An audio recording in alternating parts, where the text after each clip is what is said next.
In 1716, a Scottish gambler named John Law convinced the French crown to let him print paper money backed by Louisiana land he had never visited.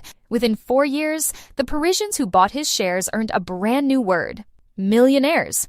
The word was invented for fake rich people. It described men who paraded down the Rue Quincampoix in silk and powdered wigs, owning everything except actual money. When the bubble collapsed in 1720, most of them were ruined inside 90 days. The fake rich epidemic did not start with Instagram. It started with the word itself. If you have spent your adult life trying to figure out who around you is actually wealthy, you have been watching costumes, not people. 7 signs separate the costume from the wealth. By the end of this, you will not be able to unsee them, especially the 7th, which most listeners recognize from inside their own behavior. That is the one that stings. Thomas Stanley was a marketing professor at Georgia State University who spent 20 years studying American millionaires for his 1996 book, The Millionaire Next Door. What he found rearranged the entire architecture of how wealth actually looks in America. 80% of millionaires were first generation. They drove cars that were on average 3 years old or older, and most of them had paid cash. They lived in middle-class neighborhoods next to school teachers and electricians. They wore Timex watches. The median value of their primary residence was about $320,000 in today's dollars. They were invisible. Stanley identified a second category he called underaccumulators of wealth, UAWs. These were people who earned 6 figures and accumulated almost nothing. A surgeon making $480,000 a year with a net worth of $190,000 at age 52. A regional VP earning $310,000 with $44,000 to her name and a Range Rover lease. Stanley's data showed that UAWs outnumbered actual wealth builders by a margin of roughly 4-to-1 in upper-income brackets. The Federal Reserve's 2022 survey of consumer finances confirmed this with brutal precision. Among Americans aged 35 to 44, earning more than $200,000 a year, the median liquid net worth, meaning cash, brokerage accounts, retirement savings combined, was approximately $238,000. For an income tier that has been making roughly $150 an hour for a decade, that number is a confession. The fake rich epidemic is a math problem dressed in cashmere. And here are the 7 signs you have been missing. Sign 1. Everything they own has a monthly payment. Meet a man named Carter, 39 years old, regional sales director for a medical device company outside Charlotte. He earns $217,000 a year. His wife earns $94,000. Combined, they sit in roughly the top 6% of American household income. By every cultural marker, Carter is rich. Walk through his garage. There is a 2024 BMW X7 his wife drives. Leased $1,140 a month for 36 months, with a $7,500 down payment that vanished into thin air the moment she signed. Next to it, his 2023 Audi Q8, also leased $1,090 a month. His Peloton sits in the corner, financed at 39 months. The boat in the side yard, 5-year secured loan at 9.4%. The pool installed last summer, home equity line. The Rolex on his wrist, Affirm. The 4-night stay at the Four Seasons in Cabo over Easter, Chase Sapphire, paid down at the minimum. Carter does not own anything. He rents the appearance of ownership. In April 2024, Experian reported that the average American with an auto loan was carrying a balance of $24,415. But in the luxury segment, the typical buyer was financing closer to $60,000 across vehicles, often via lease structures that never build a single dollar of equity. Verify exact luxury segment figure. The luxury auto category is no longer about cars. It is a subscription service for self-image, paid in monthly installments roughly the size of a working family's mortgage. Real wealth has a different relationship with ownership. It buys assets and keeps them. The depreciation curve on a luxury SUV, losing about 50 to 55% of its value in 3 years, according to ICCAR's 2024 data, is the most expensive vanity tax in modern life. The actually wealthy refuse to pay it. A 2023 Ramsey Solutions State of Personal Finance survey found that 79% of net worth millionaires had paid cash for their last vehicle. Verify exact percentage. Among households earning $150,000 to $250,000 with net worths under $100,000, the UAWs, that number collapsed into the low double digits. Same income tier, two opposite philosophies. The first sign of fake rich is not what someone owns. It is what they have agreed to pay every month for the next 60 months in exchange for the right to be seen with it. Look at the garage. Then ask one quiet question. Whose name is actually on the title? Sign 2, they confuse their paycheck with their wealth. There is a specific moment in American life where someone makes the leap from middle income to high earner, usually in the late 20s or early 30s, often after a graduate degree or a promotion to senior management. The salary jumps from $74,000 to $148,000, from $148,000 to $230,000, and almost nobody is psychologically prepared for what happens next. The brain rewrites the past. Stanley called this income illusion, the systematic tendency of high earners to feel wealthy in proportion to their paycheck rather than their balance sheet. A doctor named Hugh, an orthopedic surgeon on Long Island earning $612,000 a year, told Stanley's research team that he considered himself worth roughly $4 million. His actual net worth, when audited, was $487,000. Verify composite character based on Stanley's UAW interview pattern. He had been earning over $500,000 for 9 years and had less than the equity in a single Manhattan studio. Where did the money go? Mostly into the cost of looking like Hugh. This is the central illusion of American wealth, and it is encouraged by every institution that profits from your confusion. Your credit card company wants you to feel rich on payday. Your real estate agent wants you to qualify based on gross income, not on what is left after the leak. The luxury industry exists almost entirely on the gap between what people earn and what they have actually kept. Real wealth is not what arrives in your account on the 15th. It is what is still there on the 14th of the following month, and the month after that, compounding quietly while your colleagues spend their bonuses on a kitchen renovation that will not increase the resale value of their home. A useful number to memorize comes from Stanley's wealth equation. He argued that your expected net worth at any given age should equal your age multiplied by your pre-tax annual income divided by 10. A 45-year-old earning $200,000 should have a net worth of approximately $900,000. Anything below half that figure puts you in the UAW category, formally fake rich, regardless of how the paycheck feels. Run that math on yourself, then run it on 3 people you assume are wealthy. The numbers will tell you who is actually rich and who is renting the impression. The fake rich measure themselves in pay stubs. The actually wealthy measure themselves in what survives their own lifestyle. And that gap between what comes in and what stays is where the entire epidemic lives. Sign 3, their zip code costs more than their net worth. In 1899, the Norwegian-American economist Thorstein Veblen published The Theory of the Leisure Class. He coined a phrase that has been quietly explaining American suburbs for over a century: conspicuous consumption. Veblen argued that wealth, once accumulated, must be displayed. And the most powerful display is location, not what you own, where you sleep at night. Stanley's research backed this up with a single brutal observation. The wealthier a neighborhood on average, the lower the median net worth of its residents. Read that sentence twice. The most expensive zip codes in America are not full of millionaires. They are full of high earners stretching to look like millionaires before they have eaten a single meal or invested a single dollar.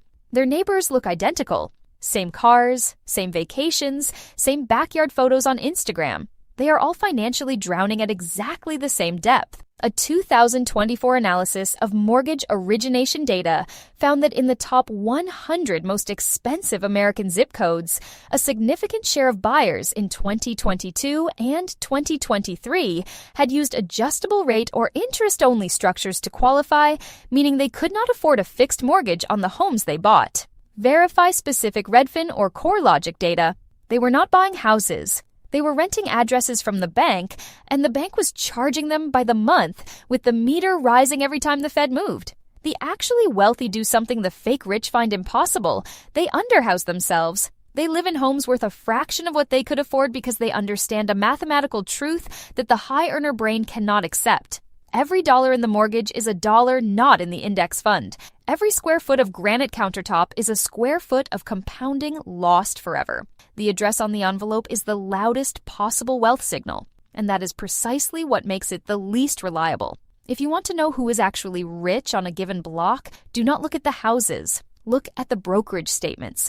Most of those will not be on the block you assumed. Sign 4, they tell you what they own before you ask. There is an asymmetry in human conversation that almost nobody notices until it is pointed out. The actually wealthy rarely volunteer their wealth. They are quiet about prices, brand names, vacation costs, square footage, schools, and salaries. They have nothing to prove because the proof exists silently in the brokerage account. The fake rich cannot help themselves. In Stanley's interview transcripts across thousands of high-income households, a striking pattern emerged. Among confirmed wealth builders, the price or brand name of a possession was rarely volunteered without direct prompting. Among UAWs at identical income levels, the rate of unsolicited brand and price disclosure was several multiples higher. Verify exact figure from Stanley's research dataset. The fake rich talk. The actually rich do not. Take a woman named Teresa Ng, an anesthesiologist in Phoenix earning $410,000 a year. Within 90 seconds of meeting you, she will mention that her daughter goes to a particular private school. She will reference her husband's Tesla. She will tell you about the resort she stayed at in Tulum. None of this is offered as bragging in her mind. She is doing a kind of identity arithmetic out loud, performing a status calculation in real time so that you can see the answer she has arrived at about herself. People who are actually rich do something different. They listen. They ask about you. They say, "We got lucky when an investment works." They drive a Camry. They mention vacations only if asked, and then briefly. They almost never name brands. There is a phrase for this kind of wealth, old money, and the defining feature is its silence around the fact of having. Fake wealth has no silence in it. It cannot stop narrating itself. This is the most diagnosable sign of all because it operates at the speed of speech. Within 5 minutes of meeting someone new, you can usually tell. Did they perform the inventory? Did they leave a trail of brand names? Did they mention what something cost? The actually wealthy have something the fake rich have spent their entire adult lives chasing. Not money, not access, something rarer. They have nothing to prove. And every word someone spends performing wealth is a confession that the proof is missing somewhere else. The receipts they keep dropping into conversation are receipts because the bank statement does not say what they need it to say. Sign 5. Their closet outpaces their portfolio. Open the average American closet earning over $150,000, and you will find something that did not exist 40 years ago. A wardrobe rotation cycle measured in weeks rather than decades. In 1990, the average American household bought roughly 40 items of clothing per year. By 2023, that number had climbed past 65 items annually, according to industry analyses from the American Apparel and Footwear Association. Verify exact figures. But the most aggressive growth was not in fast fashion. It was in the so-called aspirational luxury category. Handbags between $400 and $2,000. Sneakers between $200 and $800. Watches between $1,200 and $6,000. The middle layer of luxury, designed precisely for people who cannot afford real luxury, but can afford a constant trickle of pieces of it. Take a woman named Linnea, 34, a marketing director in Denver earning $134,000. She has 19 designer handbags. She has 31 pairs of designer sneakers. She has a closet so full it required a custom storage system she financed for $11,400. Her 401k balance is $58,000. Her brokerage account does not exist. Linnea is not unusual. She is the median. Veblen described this pattern in 1899 as pecuniary emulation, the spending of money not for use, but to demonstrate status to a peer group. What he could not predict was Instagram. Social media collapsed the peer group from 12 neighbors to 12,000 strangers. The performance now requires constant new material because the audience has the attention span of a goldfish and the memory of a security camera. The actually wealthy wear the same 5 items in rotation. They own clothes that last 15 years. They have one watch. Their suits are tailored, then maintained for 2 decades. The defining feature of authentic upper-class style is repetition. The same coat in 5 different photographs across 3 years. The same cashmere sweater every winter, mended at the elbow. The fake rich cannot repeat anything because the entire economic engine is novelty.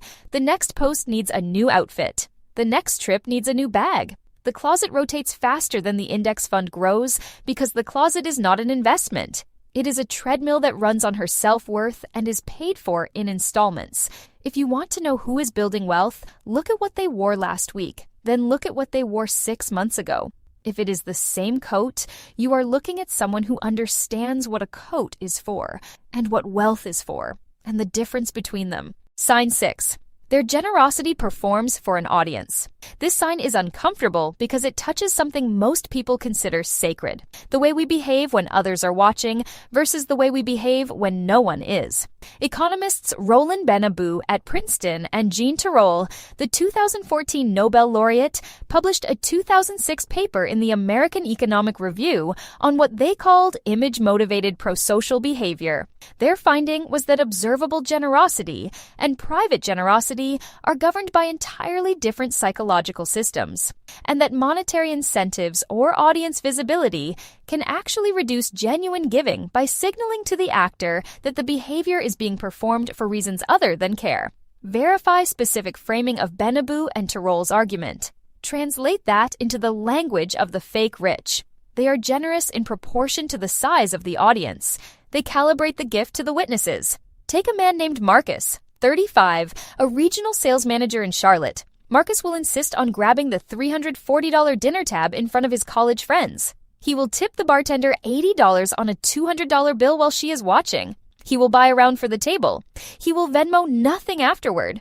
He will be home that night, refusing to lend his sister $1,200 to cover her car repair because, in his exact phrasing, she needs to learn to manage her money. The mathematics of his generosity has nothing to do with kindness. It is a marketing budget. The dinner is a billboard for the version of himself he wants observers to remember. The unwitnessed loan to his sister offers no return. There is no audience, no story, no reputational dividend. The actually wealthy operate in reverse. They are quiet givers. They cover medical bills for cousins they have not seen in 5 years. They fund nieces' college tuitions without telling the rest of the family. They establish small scholarship funds in their parents' names at community colleges no one has heard of. The visible giving is modest, sometimes invisible. The private giving is the real number, and the private giving is where their values actually live. This is the cruelest tell because it cuts to the center of who someone really is when there is no camera. The fake rich cannot afford to be quietly generous because the entire purpose of their financial life is to be witnessed. A gift no one sees does not count toward the project of looking wealthy. If you want to know whether someone is actually rich, watch what they do for someone who can never repay them in a room where no one is filming. The answer that comes back is not always the answer they want you to know. Sign 7. The defensive pivot when money comes up. This is the deepest sign and the one most listeners will recognize from inside their own behavior. And that recognition is the entire reason this list ends here, instead of with something more comfortable. When you ask someone who is actually wealthy how their investments are doing, they will usually say something casual and accurate. Pretty good. The market has been kind. They will sometimes share specific numbers if they trust you. They will more often deflect with humor or change the subject towards something they care about more than money, their work, their family, a project they are building. When you ask someone who is fake rich the same question, watch the face. There is a microsecond of tension, sometimes too fast to consciously track. Then the pivot, the subject changes, the brand name appears, the vacation gets mentioned, the new car comes up, the recent promotion is referenced. They are not answering your question. They are running a defensive maneuver to protect a wound. The wound is the gap between what they earn and what they have kept. Behavioral research on financial anxiety consistently shows that high-income, low-net-worth individuals exhibit measurable physiological stress responses, elevated heart rate, increased skin conductance, when asked specific questions about their savings rate or net worth. The same individuals show no stress when asked about their salary, their job title, or their last vacation. Verify specific study citation. The body knows where the lie lives. The body cannot hide it. Take a woman named Diane, 52, a pediatrician in Tampa earning $340,000 a year. Diane has been working for 19 years and has $112,000 in retirement savings. When her sister-in-law gently asked her at Thanksgiving how her 401k was doing, Diane laughed too loudly, said, "Oh, let's not talk about that," and immediately pivoted to a story about a luxury wellness retreat she had attended in Sedona. The pivot was the answer. Everyone at the table heard it. Most pretended they didn't. If this entire list has felt like it is describing someone you know, and somewhere in the middle started to feel like it might be describing pieces of you, that recognition is the most valuable thing this script will give you. The fake rich epidemic is not happening to other people. It is happening inside the language we use about money and inside the small panic that rises when someone asks a direct question about savings or net worth or what is actually left at the end of the month. You are not stupid. You were trained by an industry that profits when you confuse income for wealth, by a culture that rewards the performance and punishes the truth, by every algorithm that shows you the costume and hides the balance sheet behind it. The cure starts the moment the panic stops being the secret. What changed in the last 25 minutes is something most people will not let themselves see in their entire lifetime. You came in believing wealth has a look. You are leaving with the understanding that the look is almost always the costume, and the costume is almost always financed. The next obstacle is harder than the first. Now that you can see the signs, you will see them everywhere. In your friends, your in-laws, your boss, your colleagues, the people whose lives you have quietly compared yourself to for years. You will recognize the lease, the zip code, the wardrobe rotation, the unsolicited brand names, the performance of generosity, the defensive pivot. And the real difficulty is not detecting them in others. It is the slow, honest work of noticing where these patterns live in the corners of your own financial life and choosing different patterns in private before anyone is watching. The truth was bigger than the title promised. The fake rich are not a small group of pretenders. They are the dominant aesthetic of upper-middle-class America in 2026. The actually rich are nearly invisible, and they have been counting on your eyes to be trained on the wrong people. One thought to carry into the rest of your day. The loudest signals of wealth are almost always paid for in installments by the people who cannot afford them. The quietest ones are usually the real thing. If you want more of these unspoken truths about money, the ones built for the listener, not for the lender, not for the algorithm, not for the people who profit when you keep watching the costume, consider subscribing the channel.